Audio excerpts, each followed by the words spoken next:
Salut tout le monde, donc aujourd'hui je reviens avec une vidéo sur l'allaitement. Je me suis dit que ça pouvait peut-être en aider certaines, en tout cas certaines, en tout cas je l'espère.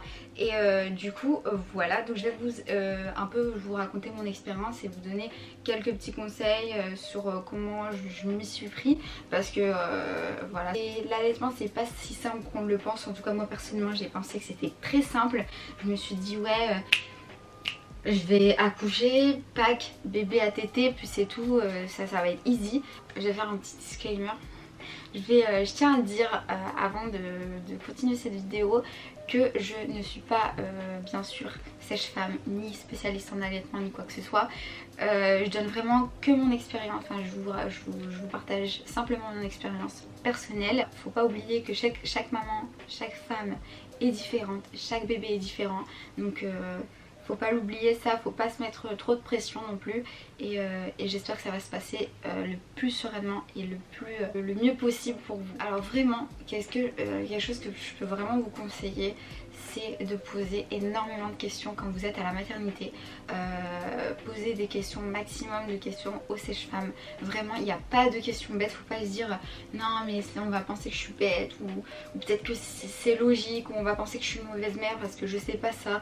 Mais en fait non, il y a des choses que vous ne savez pas forcément, et il faut demander parce que c'est comme ça que vous allez que votre allaitement va se passer le plus sereinement possible et le mieux possible. En tout cas j'espère vous aider par rapport à ça. Je pensais que ça allait simplement faire mal, simplement ça allait faire mal et puis c'est tout. Mais en fait il n'y a pas que ça. Bébé, et je l'ai mis à téter vraiment très rapidement. Je l'ai mis vraiment 30 minutes après mon accouchement par césarienne, ça a été très rapide. Au début je n'avais absolument pas mal, vraiment ça faisait pas du tout mal, et la douleur a commencé à venir dans la nuit. La nuit quand j'ai remis bébé à téter, là ça commençait à faire très très mal. Donc la sensation c'était vraiment comme si mes tétons étaient brûlés et qu'on venait frotter en fait sur la brûlure, c'était vraiment ça. Donc faut pas hésiter quand vous êtes à la maternité de poser énormément de questions à ces femmes, ça peut vraiment vous aider, parce que des fois la douleur c'est pas forcément que à cause du fait que ça frotte, parce que c'est normal que vous allez avoir mal, hein, parce que c'est tout nouveau, c'est quelque chose, enfin le téton n'a pas vos seins n'ont pas l'habitude, c'est le temps que ça s'habitue, donc c'est totalement normal. Mais des fois il y a des douleurs qui vont être beaucoup plus intenses, on va dire, parce que ça peut s'expliquer parce que bébé n'est pas forcément bien positionné bien positionné pendant la tétée, donc ça se peut qu'il soit trop bas ou trop haut. Ou sur le côté, du coup forcément il va tirer avec sa bouche et ça va faire encore plus mal. Donc ça faut vraiment pas hésiter à demander aux sages-femmes comment positionner bébé au sein. Ça peut vraiment vous aider. Aussi des fois en fait ce qui peut faire mal c'est que bébé ne fasse pas une grande bouche. Faut que bébé en fait fasse une grande bouche quand il prend le téton pour venir téter, parce que s'il fait une petite bouche il va prendre que le bout, et ça fait très très mal quand il vient prendre que le bout, ça fait mal, et puis même lui il va pas forcément arriver à tirer le lait correctement, ce qui peut vraiment venir apaiser la tétée, surtout au début, parce qu'au début c'est vraiment c'est le moment où c'est le plus douloureux, parce que forcément c'est le temps que ça s'habitue, donc c'est là où ça va être le plus douloureux. C'est d'utiliser la crème lanoline, parce que j'arrive pas à le dire, moi j'utilise celle de chez Lanzino. Il y a d'autres marques, mais moi j'utilise celle-ci. Je vous conseille de l'acheter avant votre accouchement. Moi je l'avais pas acheté, j'avais complètement oublié, mais j'avais eu des échantillons quand j'étais en maternité, donc elle était géniale. Moi il y avait une des sages-femmes qui m'avait conseillé quand je la mette, de mettre du film alimentaire, donc elle était trop adorable. Elle m'avait ramené des petits carrés qu'elle avait coupés de film alimentaire, et je le mettais juste au dessus. Ça permettait en fait que la crème ne soit pas absorbée par vous savez les coussinets d'allaitement, ou par directement le sous-vêtement, et du coup ça permettait aussi que ça pénètre plus rapidement. Ce que je peux vous conseiller aussi, c'est avant la tétée de venir presser sur vos mamans et de mettre le lait, de répartir un petit peu le lait sur le bout du téton, ça va permettre que ça ne soit pas sec et ça va un peu faire moins mal pendant la tétée. Elle coûte un petit peu cher je trouve, elle est dans les alentours je pense de 15 €. Donc, mais elle est vraiment top, je peux vraiment vous la conseiller, surtout si vous comptez allaiter, pour moi c'est un indispensable, surtout au début. Aussi c'est complètement safe, voilà, vous n'êtes pas obligé de nettoyer avant de téter bébé, vous pouvez la mettre et que après bébé vienne téter, il n'y a aucun risque. Donc c'est top cette crème. Donc après, donc pendant la montée de lait, ce qui peut vraiment vous soulager si vous avez mal, c'est une sensation vraiment de, vous savez, comme si vous avez les seins complètement remplis et des fois vous avez des sensations comme si vous aviez des pierres sur les côtés. Ça peut faire très mal quand vous vous allongez par exemple ou quoi, donc il faut essayer, enfin voilà, ce qui peut vous permettre de calmer ça, c'est de faire des douches, de mettre des jets d'eau chaude au niveau de vos mamelons et ou sinon de tirer votre lait ou de mettre bébé forcément à téter. Mais si par exemple bébé dort ou quoi, je vous conseille vraiment de tirer votre lait et d'éviter aussi l'engorgement. Donc voilà, pendant la tétée, ce que je vous conseille, c'est d'utiliser des coussins d'allaitement.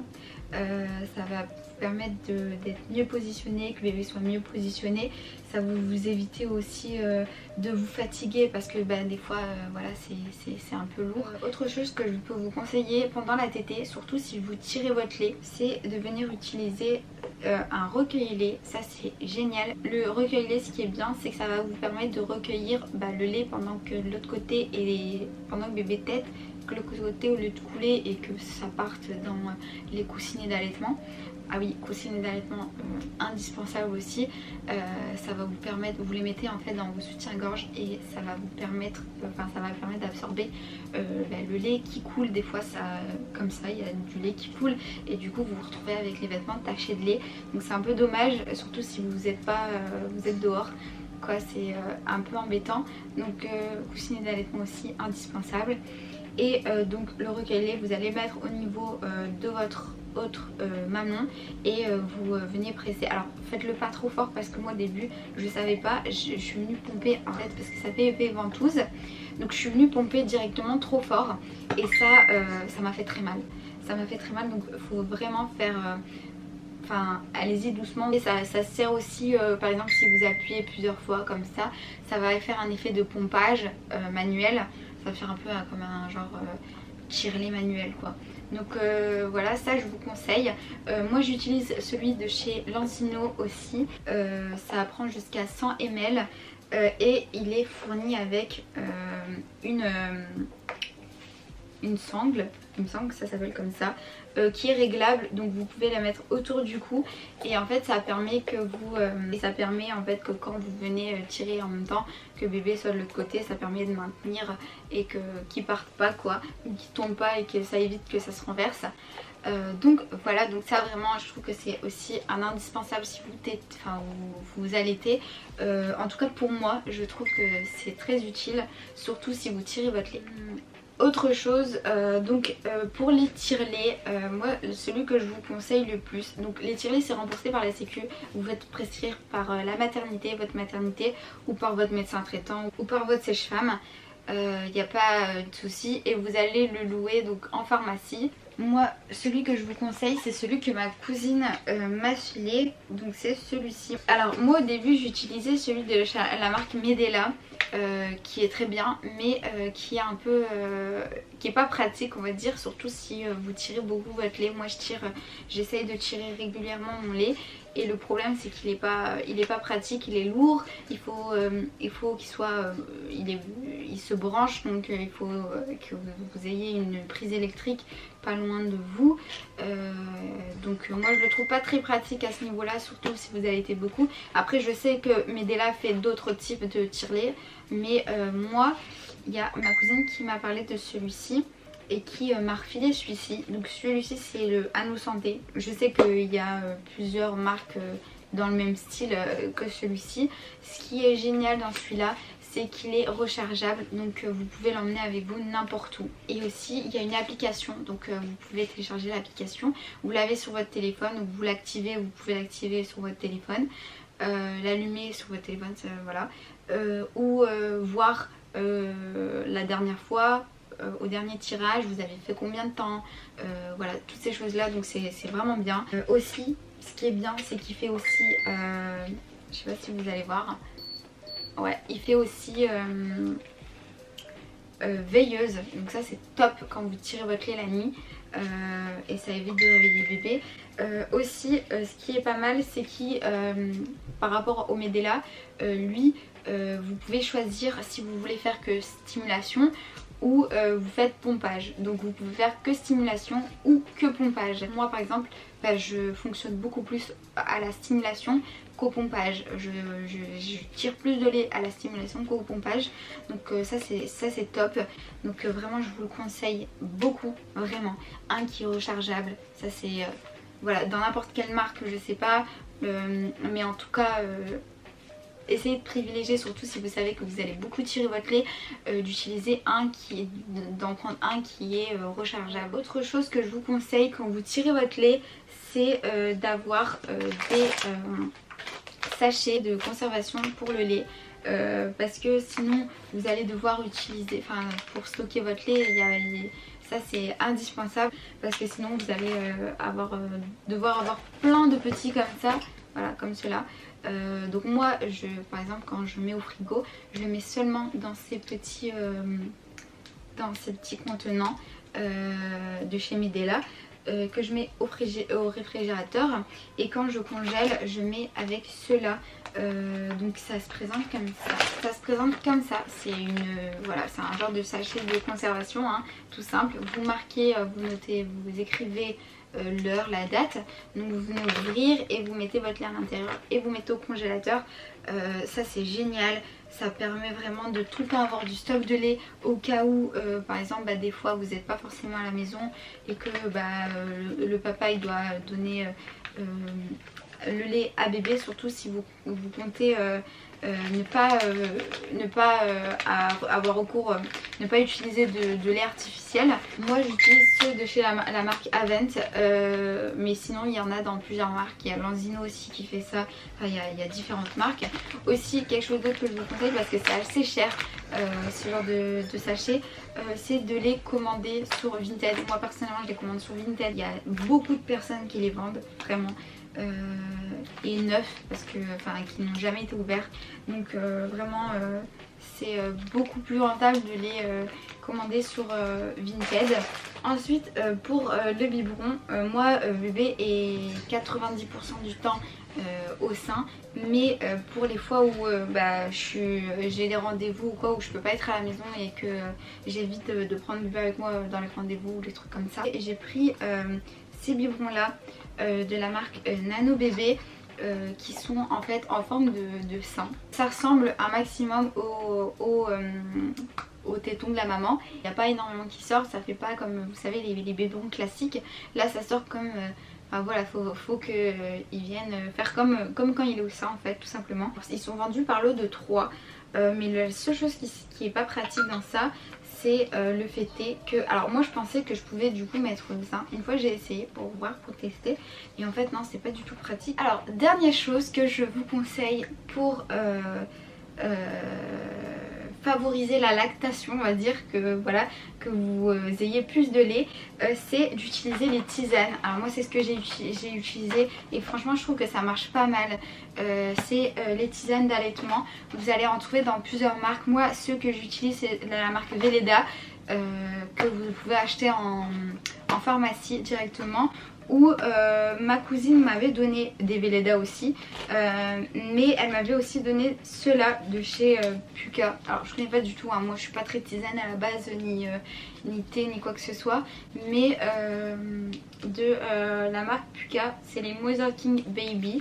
Je pense qu'elle a dû les acheter en grande surface, je ne sais pas, mais ceux-là aussi, alors ils sont très bonnes, donc je me suis découvert un nouveau truc pour les tisanes, mais je mets du sucre parce que sinon j'aime pas du tout. Moi je suis pas très tisane, voilà, comme j'ai dit, mais avec du sucre ça passe. Et donc moi ce que je fais c'est que soit je le fais vous savez à la tasse directement, enfin je me remplis un mug et je le bois, soit je mets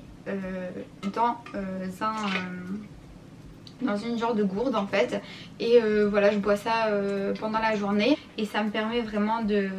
déjà c'est bien parce que vous vous hydratez, et aussi c'est bon pour votre production de lait. Aussi ce qui est conseillé, moi je vais pas vous mentir, je le fais pas forcément, mais c'est vrai que ce qui est conseillé c'est vraiment de favoriser les légumes, les fruits et les oméga 3 comme le poisson ou quoi.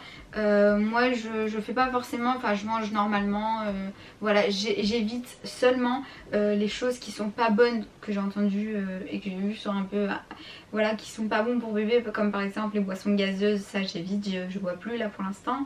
La nourriture la nourriture épicée, tout ce qui est voilà, nourriture épicée, pimentée, tout ça, sinon j'évite que ça. Et après je mange normalement. Si vous tirez votre lait en fait ça va permettre aussi de favoriser votre production de lait, parce qu'en fait plus vous allez stimuler plus vous aurez de lait. Donc voilà, ça marche très bien, moi c'est ce que je fais et pour l'instant alhamdoulilah ça se passe très bien. J'ai dû mettre le bébé à téter, donc là il est en train de dormir, mais ça va, le bruit ne le dérange pas quand il dort du coup.